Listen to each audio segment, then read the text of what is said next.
Bienvenue sur Maghreb Intelligence TV. Cette nouvelle édition de Maghreb est égale à monde sera consacrée ce soir à l'Algérie. Dans un premier temps, l'Algérie, le pouvoir algérien, est en train de chercher l'escalade avec Israël et le Maroc qui l'accusent de terrorisme. On se demande, est-ce que Tebboune a le plein pouvoir? Est-ce qu'il compose avec les généraux? Qu'en est-il réellement? Après, on passera au Maroc où un premier remaniement gouvernemental est survenu après une semaine après la nomination du nouveau gouvernement. Couac ou ajustement. Après, on sera sur la Tunisie, où Kais Saïed, le président, s'est arrogé les pleins pouvoirs en nommant le gouvernement, les membres du gouvernement, la chef du gouvernement. Est-ce un dictateur ou un apprenti sorcier?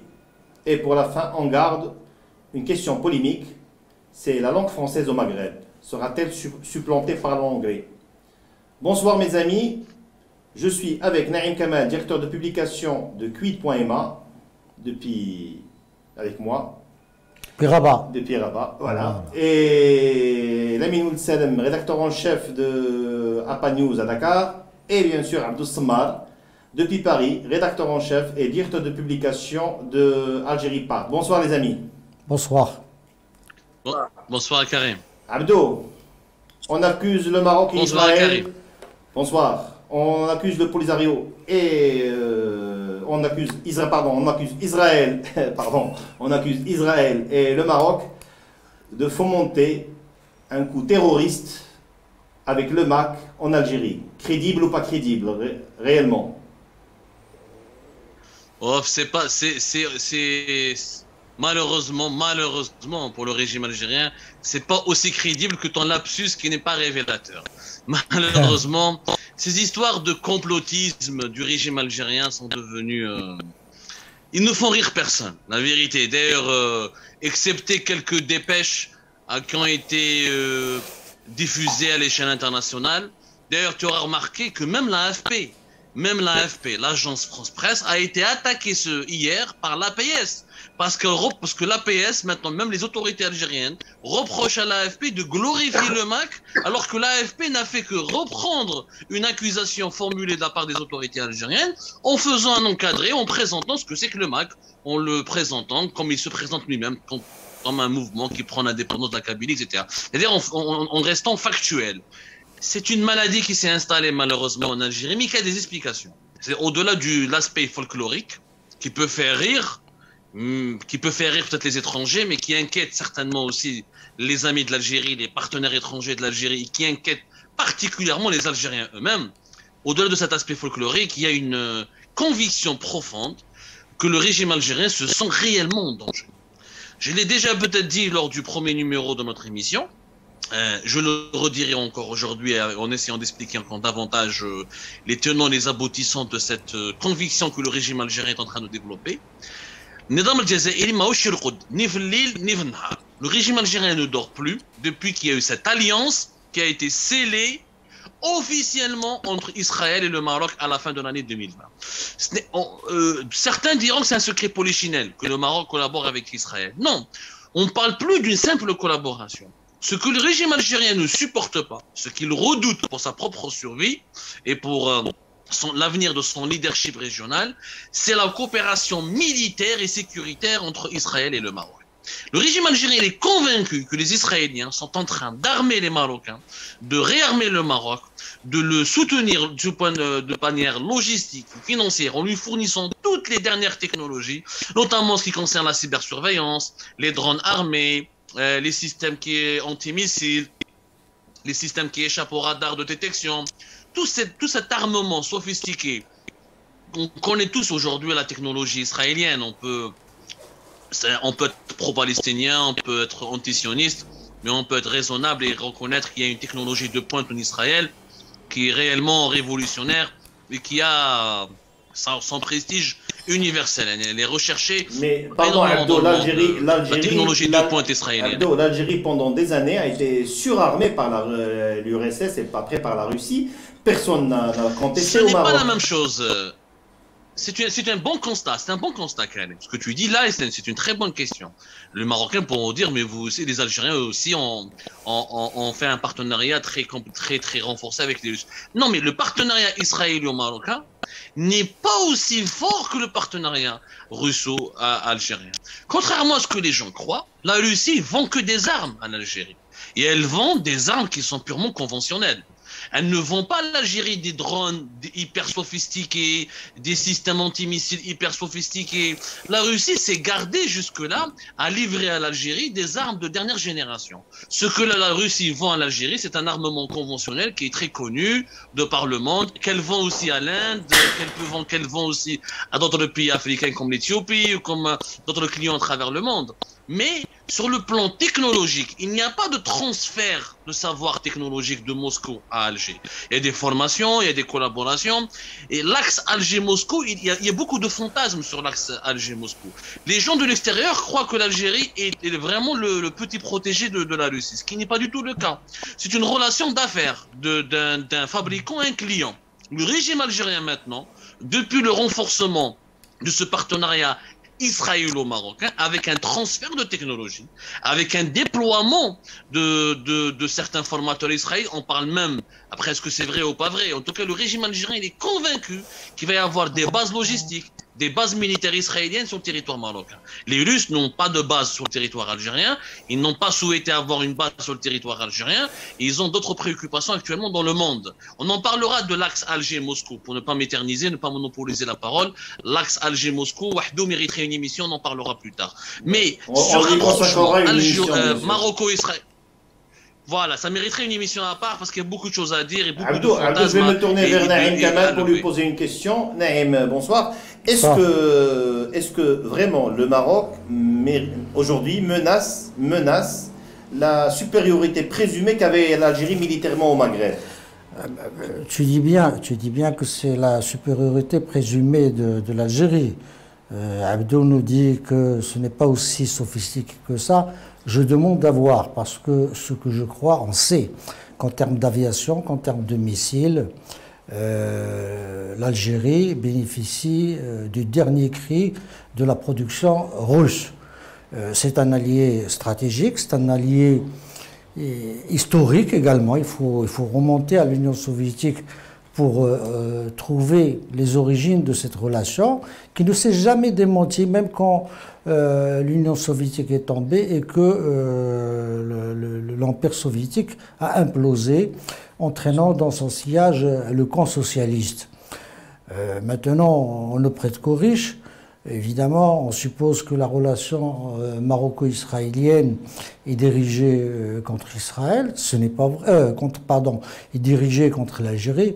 Ce n'est pas vrai. Ce n'est pas le cas. D'abord parce que la relation maroco-israélienne est une relation à double étage, dans ce sens où d'abord la diaspora marocaine en Israël est très importante, très influente, très active, et ça ne date pas d'aujourd'hui.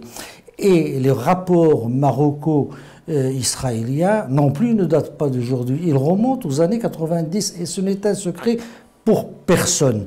Depuis Goldman, depuis la visite de Goldman du Congrès mondial juif, et tout le rôle, toute l'intermédiation qu'a fait le roi Hassan II entre l'Égypte et Israël, et entre les autres pays arabes et Israël, et entre l'OLP et Israël. Le Maroc a énormément poussé vers les accords d'Oslo. Ce n'est pas quelque chose qui date d'aujourd'hui. Déjà, quand le Maroc avait construit les murs au Sahara pour arrêter les infiltrations des milices du Polisario, on avait dit que c'était Israël et l'Afrique du Sud. Donc, c'est une accusation récurrente. Pour autant, le Maroc ne s'est jamais formalisé, il n'a jamais reproché à l'Algérie de s'armer intensément auprès de l'Union soviétique, tout en cherchant par ailleurs de l'armement. En même temps, il n'a jamais dénoncé l'alliance ou l'amitié soviétique et algérienne, quand bien même, à l'époque, on le sait, les conseillers soviétiques, les militaires soviétiques, les militaires, enfin les conseillers techniques, les conseillers techniques militaires cubains, allemands de l'Est, venaient encadrer le Polisario et la bataille de Orgziz. On y a trouvé des traces russes, soviétiques et des traces. Donc, c'est quelque chose aujourd'hui, c'est que le pouvoir algérien est à cran. Ça fait 2 ans qu'il est en situation, disons, d'interrogation sur son devenir. Il a essayé de rassembler ses forces, de réunir et de regrouper ses clans. Il n'empêche que la lutte des clans demeure. Et l'élément marocain a été utilisé depuis le début de l'indépendance comme un facteur mobilisateur du front interne. Il a été exploité à fond. D'ailleurs, vous savez, et c'est paradoxal, quand les premiers manifestants du Hirak sont sortis, le 16 février 2019, quel a été leur slogan? Bouteflika ya Marroki, ma kaynش العهدة الخامسة. Subitement découvert. Et donc, le fait même d'être marocain est devenu presque une insulte. Une insulte, c'est devenu une insulte. D'ailleurs, même le fait de dire le Maroc, au lieu de dire le Maghreba, ça y est. Donc, mais ce n'est pas ça le plus important. C'est que c'est un facteur de mobilisation. Aujourd'hui, pour revenir aux accusations actuelles, le pouvoir algérien a bien sûr besoin de diaboliser le MAC. Et quelle meilleure façon de diaboliser le MAC et de l'accuser d'être l'agent d'Israël et l'agent, j'ai vu un État d'Afrique du Nord. Ce n'est pas le Maroc, c'est un État d'Afrique du Nord. Une seconde. Bien sûr, il a besoin de diaboliser. Et cette diabolisation lui sert pour justifier sa répression. C'est classique. Israël face à l'OLP, face à Hamas, et on peut multiplier les exemples. En même temps, le MAC est très actif en France. Abdou peut en témoigner, lui qui vit là-bas et qui voit ça tous les jours. Pourquoi vous ne vous dites pas que c'est une alliance? Ils le disent de temps en temps que c'est une alliance franco-marocaine. Ils demandent d'extrader depuis quelque temps, oui, ils demandent d'extrader, ça c'est une autre affaire. Mais ils n'ont pas été rappelés l'ambassadeur pour les manifestations que faisait le MAC ou que menait le MAC devant l'ambassade d'Algérie à Paris.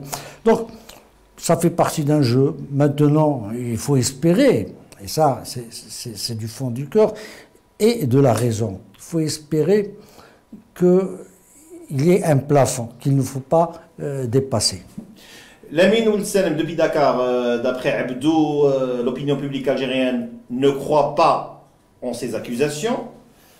Comment c'est vu à l'international, ces accusations portées contre Israël et le Maroc par le gouvernement algérien, par les autorités algériennes? Lamine? Je pense que non. Non. Oui, vous m'entendez? Oui, très bien. Je pense que n'ont pas surpris grand monde parce que de toutes les façons, depuis quelque temps, on assiste à une espèce de tension entre le Maroc et l'Algérie. À chaque occasion, une partie ou l'autre semble aller dans un sens plutôt pour le moment, l'escalade est du côté algérien. C'est pas par chauvinisme, mais sauf que je finis. Sauf qu'il est vrai qu'on assiste beaucoup plus du côté algérien à une sorte le régime algérien est beaucoup plus.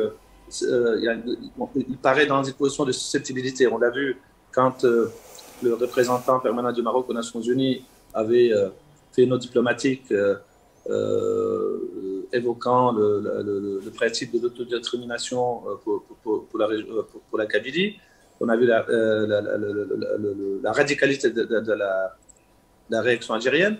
On l'a vu surtout depuis que les États-Unis ont reconnu la marocanité du Sahara et la normalisation des relations entre le Maroc et Israël. On a l'impression que le régime algérien s'est radicalisé davantage, c'est-à-dire on a l'impression que le régime algérien considère qu'il est aujourd'hui quasiment encerclé, c'est-à-dire tension avec la France au nord, tension avec le Maroc à l'ouest. Et il est vrai que ce n'est pas la première fois que la question des rapports avec le Maroc est utilisée, comme le disait d'ailleurs Naïm Kamal tout à l'heure, comme une sorte de facteur mobilisateur. En Algérie, parfois même, c'est juste utilisé pour qu'il y ait la diversion, parce qu'on sait très bien qu'aujourd'hui, depuis l'émergence du mouvement Hirak, le régime algérien est confronté à une situation de contestation, et l'existence d'un conflit ou d'une tension avec le voisin lui permet éventuellement de détourner l'attention vers une crise avec le Maroc, au lieu plutôt de s'occuper du mouvement de contestation en interne. Abdou, une question que j'ai envie de te poser. Le régime algérien est-il monolithique?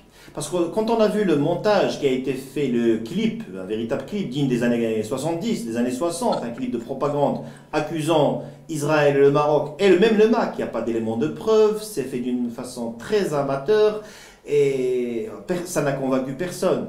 Et ça sort de chez la DGSN, pas chez les renseignements intérieurs ni les renseignements extérieurs algériens. Est-ce que le pouvoir est monolithique? Est-ce qu'il y a des clans? Est-ce qu'il y a un conflit entre ces clans-là? La marque de fabrique du régime algérien, c'est son clanisme. La caractéristique première du régime algérien, c'est-à-dire qui retarde le développement du pays, qui retarde l'émergence d'une Algérie forte et d'une Algérie puissante à l'international. Le seul moment où l'Algérie a été rayonnante, c'était à l'époque de Houari Boumediene, parce que Houari Boumediene avait les pleins pouvoirs, était le véritable maître du pouvoir. Durant le règne de Houari Boumediene, le seul centre du pouvoir était le président Houari Boumediene. D'ailleurs, à ce moment-là, c'était la période, bien sûr, ce n'était pas le paradis sur terre à cette période-là. Ce n'était pas le paradis, bien sûr. Hein. Je suis pas en train de dire que Boumediene est le meilleur du monde, et le plus beau, et tout miel, tout sucre. Mais c'était le moment le plus fort, la séquence la plus forte de l'histoire de l'Algérie contemporaine. Depuis la mort de Boumediene, le régime algérien est totalement divisé. L'Algérie n'a pas trouvé ce raïs, ce caïd, ce leader autour duquel tout le monde pouvait se fédérer. On avait retrouvé cette petite séquence avec Gaïd Salah. Avec Ahmed Gaïd Salah en 2019, tout le monde était autour de lui. Personne n'osait lui tenir tête parce qu'il avait écrasé tout le monde, il avait mis en prison tout le monde. Il fallait le faire. Mettre en prison Général Toufik, les Algériens n'ont jamais cru. Jusqu'à aujourd'hui, les Algériens ont du mal à croire que Général Toufik a vraiment fait de la prison. Maître Saïd Bouteflika, Général Toufik, Tartag, Mehana Djouba, une quarantaine de généraux quand même. Gaïd Salah a été le rouleau. Non mais Gaïd Salah a été le rouleau compresseur qui a redonné au pouvoir algérien cette centralité. Voilà, cette centralité qui était inexistante depuis l'époque de Boumediene. Malheureusement pour l'Algérie, ou malheureusement pour Gaïd Salah notamment, surtout, il est mort très tôt, il n'a pas beaucoup joui de ce pouvoir absolu qu'il avait accumulé, il est mort le 23 décembre 2019. Rebelote, le régime algérien sombre encore une fois dans le clanisme. Ce clanisme lui permet de vivre, de survivre. Mais le clanisme du régime algérien a des limites. La limite, c'est que quand il y a une contestation extérieure, quand il y a une menace extérieure, quand il y a une potentielle menace pour la survie du régime lui-même et de ses appareils, les différents clans se regroupent autour d'une seule feuille de route pour écraser l'ennemi extérieur. En l'occurrence, en Algérie, l'ennemi extérieur n'était d'abord le Hirak, le peuple algérien lui-même, qui a été perçu, qui a été diabolisé plus tard, à partir de 2020, comme étant un mouvement téléguidé par des islamistes. Ils ont commencé par le mouvement Rachet. Ensuite, ils ont utilisé la carte du MAC. La carte du MAC, il faut comprendre qu'elle a été utilisée qu'après la normalisation des relations entre le Maroc et Israël. Pourquoi? Parce que quand on fait du complotisme, il faut raconter une histoire qui soit séduisante. Histoire la plus convaincante possible, parce que le complotisme, il va pas convaincre les élites, mais il faut essayer au moins de séduire les masses populaires. Quand il y a eu Israël au Maroc, le régime algérien, il a utilisé ce prétexte qui lui est tombé du ciel. Ah, c'est bon, on est menacé par les sionistes, on est le seul pro-palestinien maintenant dans la région. Le MAC, il prend la séparation de la Kabylie, et d'ailleurs, comment il s'appelle, Farhat Mani avait déjà été en Israël. bien avant le Hirak, bien avant les événements troublants. Donc le régime algérien, il a fait un roman, il a écrit une histoire qu'il est en train de commercialiser jusqu'à maintenant pour essayer d'assurer effectivement sa survie interne, faire une diversion et écraser toute tentative de contestation. Tout cela, c'est le symptôme de quoi, Karim? C'est le symptôme d'un régime qui est isolé, qui est malade parce qu'il est recroquevillé sur lui-même, il est militaro-sécuritaire, les élites civiles sont de moins en moins absentes au sein du régime algérien. C'est un régime qui a peur, qui sait qu'il risque de tomber, il n'a pas envie de tomber, et s'il tombe, il est en train de menacer sa propre opinion publique, son propre peuple, et toute la région maintenant, parce qu'il fait du chantage, pas uniquement, il fait même du chantage à l'Union européenne avec la question des Harraga. Si je tombe, toute la région va en pâtir. C'est la réaction de la bête blessée qui, aujourd'hui, se sent menacée. Ce qu'a dit tout à l'heure notre ami Salem, depuis Dakar, c'est ça, les étrangers ont du mal à comprendre. Le régime algérien se sent encerclé. Ils se sont encerclés, la France au Sahel, la Libye entre les Turcs, les Égyptiens, les Émiratis, les Qataris, etc. Abdou, le Maroc avec Israël. Abdou, on a compris, mais aujourd'hui, quel pouvoir a Tebboune? Quel pouvoir a le président? Tebboune a un pouvoir très limité, il est juste une façade civile, il a son mot à dire sur certains dossiers, mais le pays il est géré essentiellement par le Haut Conseil de sécurité. D'ailleurs, depuis l'arrivée de Tebboune au pouvoir, il y a eu 15 réunions du Haut Conseil de sécurité, qui est une instance militaire d'abord et sécuritaire, qui normalement ne se réunit que lorsque le pays affronte un risque d'insécurité énorme ou lorsqu'il est en guerre, quoi.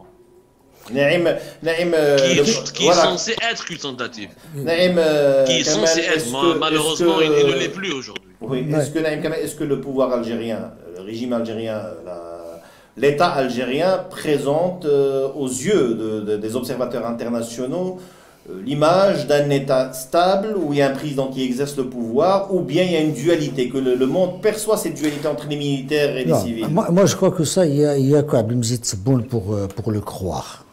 Pour croire qu'il est vraiment, effectivement, le président en exercice de l'Algérie et qu'il décide de ce qui se fait en Algérie. Ça a été dit, on a assisté à une multiplication des réunions du Haut Conseil de la sécurité qui a normalement constitutionnellement une fonction consultative et qui deviennent une exécutive qui oriente, qui dirige. C'est-à-dire que même l'époque où les clans qui se partagent le pouvoir et se le disputent en Algérie n'ont plus besoin de se cacher. Ils ne veulent même plus se cacher. D'ailleurs, c'est pas pour rien que Macron, même si sa sortie est déplacée, maladroite, quand il parle d'un système dur, très dur, c'est effectivement un système où on est à couteau tiré. Et c'est là où il y a le danger pour l'Algérie et pour toute la région. C'est que, et on l'a vu récemment, le procès de Saïd Bouteflika, il a menacé, il a dit qu'il était détenteur de secrets d'État qui peuvent nuire au clan en Algérie, qui peuvent nuire au pouvoir algérien.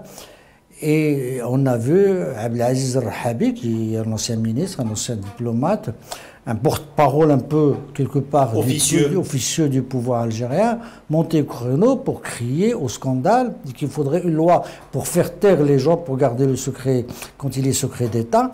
Mais ce qui est intéressant dans cette phrase, c'est qu'il a parlé, il a dit, et on a ras-le-bol de cette utilisation des informations dont dispose chacun dans cette lutte continue des clans.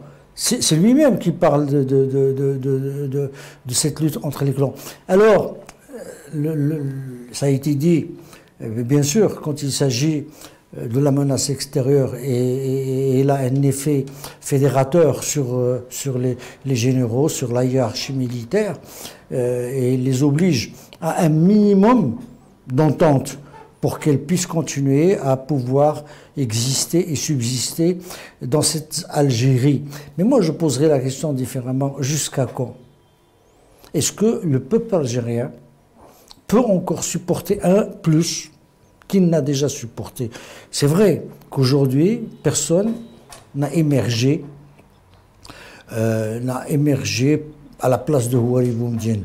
L'époque de Chedi Ben Jdid, ça a été un compromis entre les généraux de l'époque pour écarter Abdelaziz Bouteflika, et il a été mis au devant de la scène.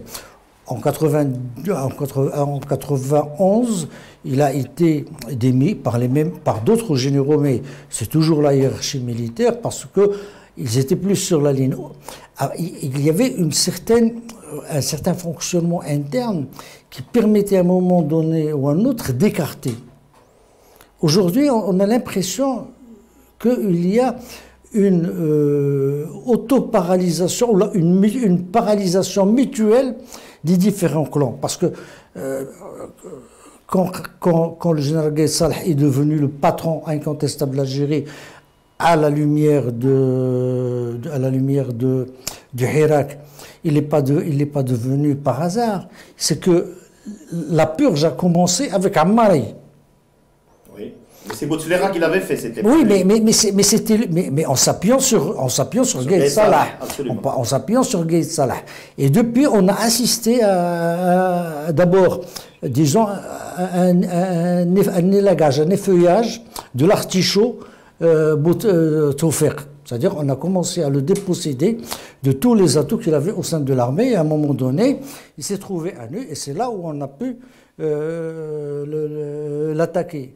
Bon, il se trouve que 3 jours après l'installation de Abdelmajid Tebboune, Gaïd Salah décède, comme le hasard peut faire bien les choses, et on a qui posent des interrogations, qui s'interrogent sur cette mort. Moi je dis c'est possible parce que l'homme était assez âgé, qu'il subissait un stress constant avec ce qui se passait en Algérie et qu'il peut s'inscrire tout à fait dans l'ordre naturel des choses, qu'il succombe à une crise cardiaque ou à une attaque cérébrale ou à autre chose. Donc je ne suis pas en train de dire que forcément.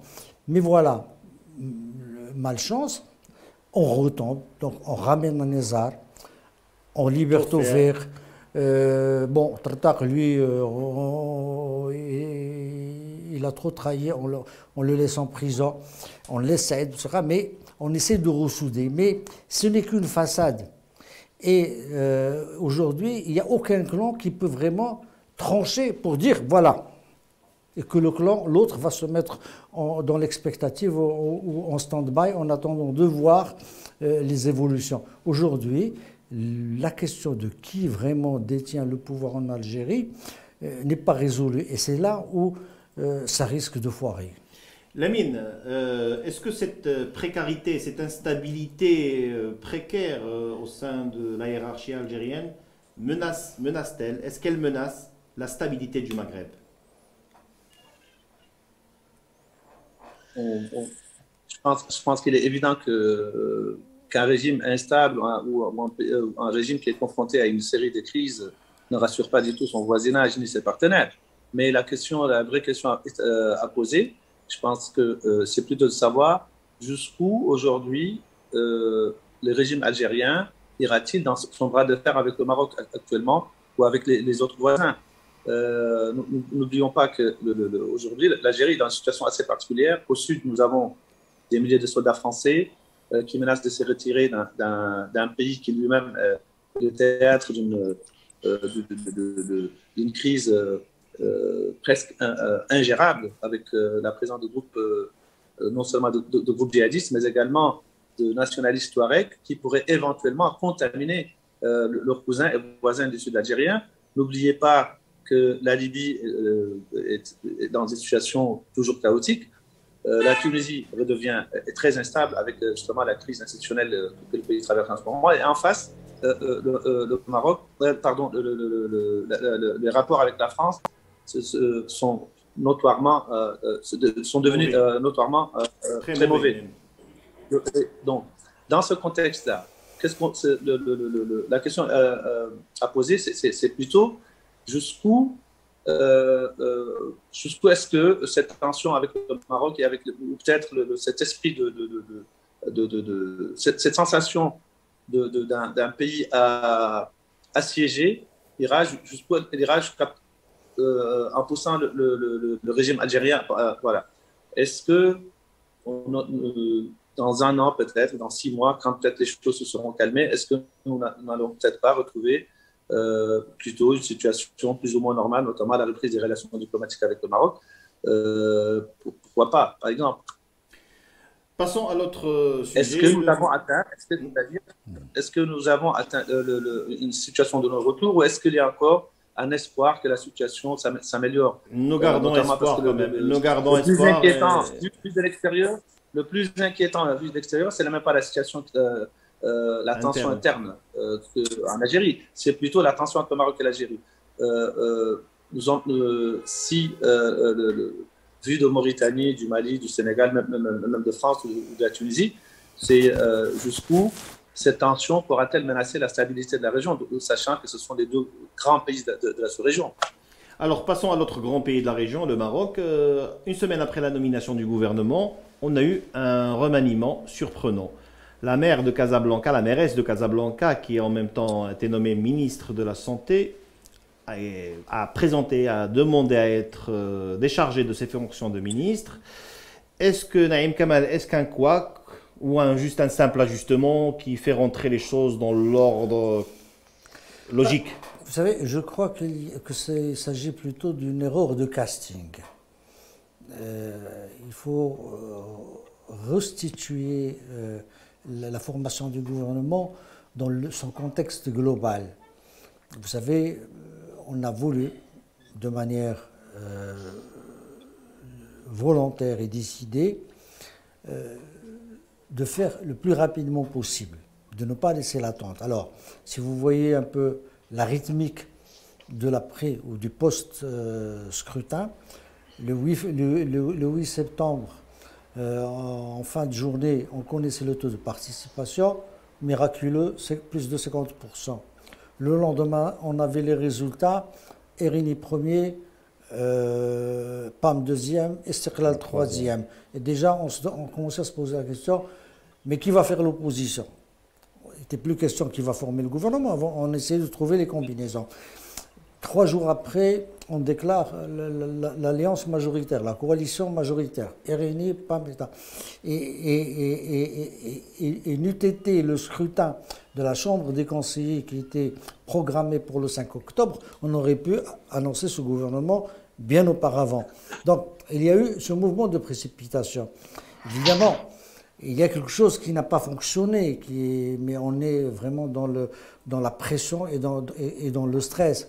Parce que quand on dit que les députés ne peuvent pas être maires dans des circonscriptions de plus de 352, dans des communes de plus de 350 000 habitants.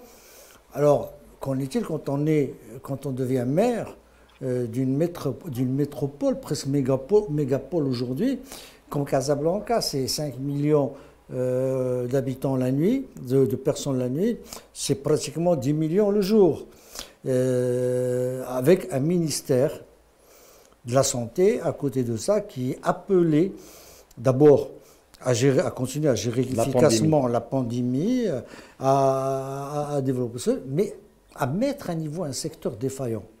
Parce que c'est un secret pour personne, la santé au Maroc est un secteur, comme l'éducation nationale, est un secteur défaillant, et qu'il est question aujourd'hui de le mettre à niveau d'abord à travers la protection sociale, donc l'assurance maladie généralisée à l'ensemble des Marocains à l'horizon 2025.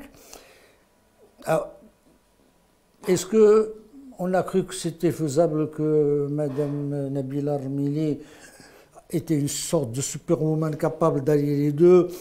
Bon, si on a pensé ça, on a fait une erreur, on a commis une méprise. Aujourd'hui, maintenant, ce qui m'intéresse, c'est que, il y a eu une campagne très intense sur les réseaux sociaux. Oui.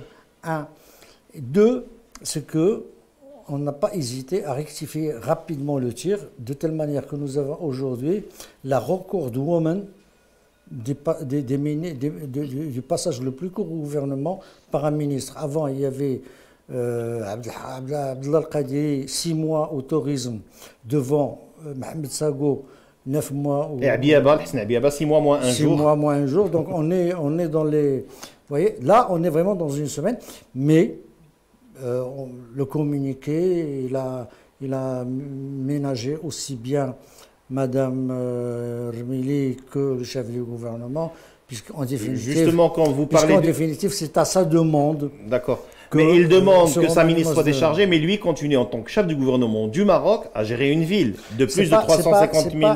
C'est pas la même chose. Je crois que il faut se préserver des comparaisons hâtives. D'abord, Agadir, c'est pas Casablanca.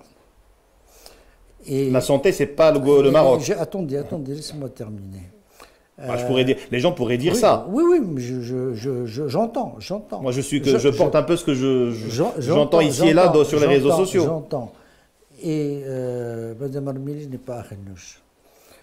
Akhenouch est un homme, d'abord, qui a les moyens de sa politique, c'est-à-dire qui a les moyens de s'entourer, de s'entourer efficacement de cabinets de conseil, de consulting, d'opérationnalisation, de conseillers. Donc, il a les moyens intellectuels et matériels de mettre en œuvre quelque chose. Donc, c'est pour lui un challenge supplémentaire, parce qu'il ne faut pas l'oublier que le roi a décidé de déplacer le centre du Maroc vers Marrakech et que le sud va commencer à partir d'Agadir et d'aller vers les provinces du Sahara. Et que cette région est appelée à être reliée au reste du Maroc par un TGV, par une ligne grande vitesse, et qu'elle devrait connaître un nouveau développement. Vous imaginez bien que Aziz Akhenouch ne pourrait être que dans son élément. Dans sa zone, il a déjà été président de cette région, qu'il connaît très bien. Et comme je l'ai dit encore une fois, ce n'est pas les mêmes moyens, ni intellectuels, ni matériels. Donc, restons sur le constat, erreur de casting rattrapée rapidement. Heureusement. Lamine Ould-Selem, vous qui suivez le Maroc particulièrement, comment vous réagissez à cette actualité-là, à ce remaniement rapide? J'avoue. Bon, pour être franc, j'avoue que j'ai été surpris absolument par ce remaniement que je trouvais assez surprenant, parce que même si, par ailleurs, je comprends très bien les arguments de la ministre qui a demandé à être déchargée de son poste ministériel, parce que, comme le disait Naïm Kamal, Casablanca n'est pas Agadir, Casablanca n'est pas Marrakech, Casablanca c'est quasiment un pays, 5 millions d'habitants, c'est l'équivalent à peu près de la population d'un pays comme la Mauritanie. Et cumuler la gestion d'une ville comme Casablanca avec un ministère comme celui de la Santé, dans un contexte de pandémie, mais aussi mettre en œuvre tous les programmes de la politique sanitaire du Maroc déjà engagés, je pense que sa décision était plus ou moins judicieuse. C'est-à-dire, il était très difficile pour elle de pouvoir réussir les deux missions, et je pense que sa décision était plutôt lucide. Sauf si, même si, bien sûr, j'ai été quand même personnellement très surpris par le fait qu'elle ait été nommée ministre sans tenir compte du fait qu'elle soit déjà à la tête d'une ville comme Casablanca. Merci Lamine. Malheureusement, nous sommes rattrapés par le temps. Nous ne pourrons pas aborder les autres sujets qui étaient prévus ce soir. Nous les garderons pour la semaine prochaine. Merci Lamine, merci Abdo, merci Naïm Kamal, et à la semaine prochaine sur Maghreb est égal à monde, sur Maghreb Intelligence TV. À la prochaine.